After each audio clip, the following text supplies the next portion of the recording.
cosmonautes Shadok continuent leur vol d'essai sous la direction technique du devin plombier. Ils travaillaient en étroite collaboration, mais on voyait bien que ça risquait de durer. Le marin Shadok, qui regardait ça, disait même que la fusée ne partirait jamais. C'était un ancien quartier-maître pirate qui avait mal tourné. Contrairement aux gens de son espèce qui passent généralement leur temps à introduire des petits bateaux dans une bouteille, lui, il introduisait des bouteilles dans son petit bateau. Il parlait par maxime et quelquefois même en anglais.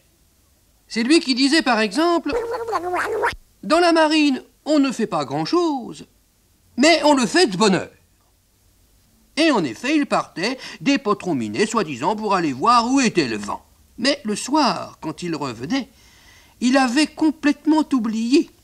Et il disait qu'il était sous l'influence.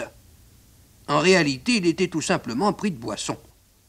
Pour la fusée, il disait que le plus simple était encore d'aller subtiliser la fusée J.B., que lui connaissait le chemin et que lui, il irait la subtiliser, lui, et en bateau.